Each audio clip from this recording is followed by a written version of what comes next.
So I was in my local bookstore and randomly came across this. This is the illustration scene of Korea. Kind of see the shiny letters there. The cover art caught my eye and I had a look and was not disappointed. This book features 35 illustrators. And I thought this was a Korean publication, but is actually originally published by a Japanese publisher. And this is the Taiwanese translation. So I thought I'd share it. I picked out some of the artists that really spoke to me. There's a lot of really great artists in here, so I'm not going to look at all of them. I just picked the ones that kind of stood out to my eye. This is the first one here. And I'll put links to all of their socials in the description of this video. But you can see here they have all of their social media and stuff. My favorite thing is that they include the tools they use. So like this one is watercolor. Tells you exactly the materials. They also have a little profile about the artist, and then the artist has a little comment about their own work. But this stuff here is beautiful, and I'm glad to see traditional art being represented. This lovely, like, delicate work. Making a grid in watercolor, that must be tricky. Particularly like this one here. I thought this was a diptych, but actually I think this is an entire illustration. A quadriptych maybe, or a comic. And just gorgeous stuff. So there's a couple pages, maybe 4 to 6 pages on each artist. Like a real wide variety of styles. Let's see. This one here interested me. At first, this is not usually the kind of like style that I'm into, but I was compelled to keep looking at these images, and the more I looked at them, the more I realized just how sophisticated they are. They're deceptive. They look really simple, but it's actually super sophisticated. So I really love this artist's work. Like here, just having these lines, stop here, having this be open, only having them there. It's a nice frame, this kind of composition, this C shape here, and then having these lines, and this element. It's really lovely compositions. Just cool work. Love the colors. And I guess this artist did some work for Kia, the car company. And speaking of composition, this artist here, love these compositions, how the figures are arranged.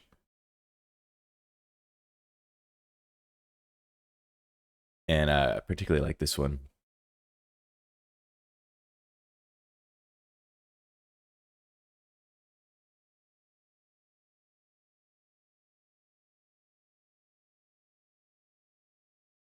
This artist here, this is another traditional artist. So this is mechanical pencil and watercolor. Also Photoshop and a tablet, a Wacom tablet. So I guess this would be, you draw it traditionally and then scan it in and do some work on it afterwards, some post-production. Just really cool little scenes. And I like that they kind of take place on these tiles. Reminds me of maybe a tabletop game or something like that. But it's just this little slice of a world, and they feel it feels like you could tile these all together, make a bigger picture.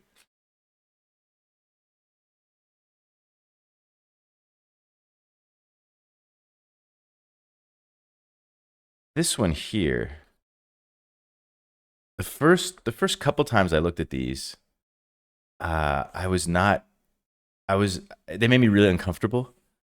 But then the longer I looked, the more I guess I fell in love with them. I don't know. I love these pictures, especially this spread here. These 5. Like I didn't notice at first, but this wing, I guess. I mean, it looks like a painter's palette.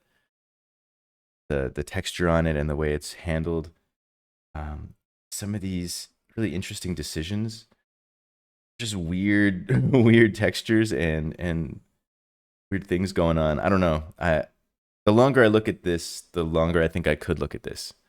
And something that I like about this kind of a book is that there's a lot of art that I might not be drawn to immediately, but as you flip through, time and again, kind of return to them and see them differently in subsequent viewings. And I think that's an advantage to books over maybe like an Instagram feed where it scrolls by and you kind of just keep scrolling and then you never see it again.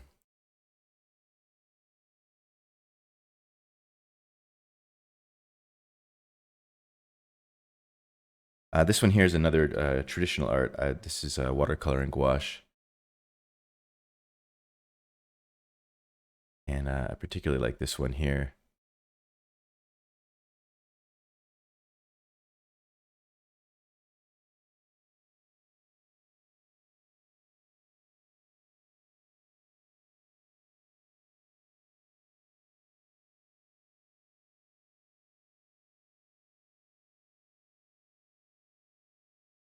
This one here is another one that I found myself surprised. I surprised myself that I spent so much time looking at these ones because again, this is like very far away from my own style.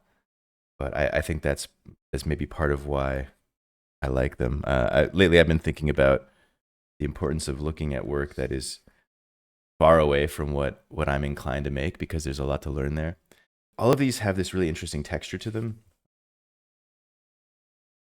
Some kind of a texture layer, I guess, in the file makes it look almost like it's on fabric, and just kind of like clean line. This picture here looks like maybe it's out of time. This is something. It gives me like kind of a Winsor McCay kind of feel, or something of that era. And yeah, I think they're just they're beautiful pieces.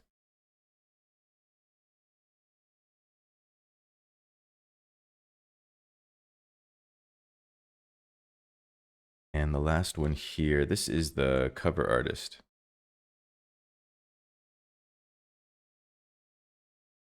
And so the cover artist here also has an interview in the back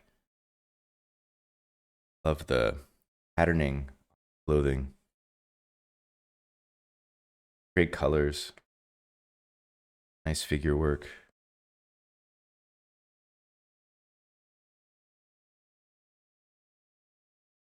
I think this is my favorite one here.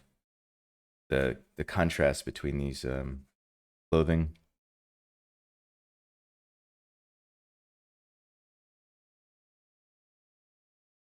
And in the back, there's the interview. I've not read the interview, not yet, but I was looking at this.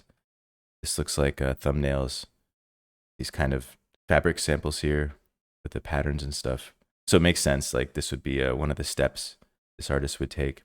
It's interested in it that this is written in English. I'm not sure if this is like the translator's doing, or if this was originally in English, but kind of like that.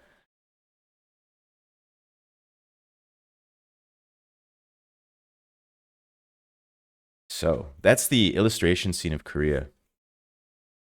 Definitely worth it if you come across this, or if you're interested in looking at all the artists in here. Like I said, there's 35 artists in here, and they're all highly professional quality. I don't want to go through the entire book, so I just chose the ones that jumped out at me. But definitely worth it if you're into this kind of thing, which of course I am. So hope you enjoyed that flip through. And let me know in the comments if there are any other Korean illustrators that you like, or especially if there are any other books like this from different countries that you know about, because I'd like to build a modest collection of this kind of book. So thanks for watching.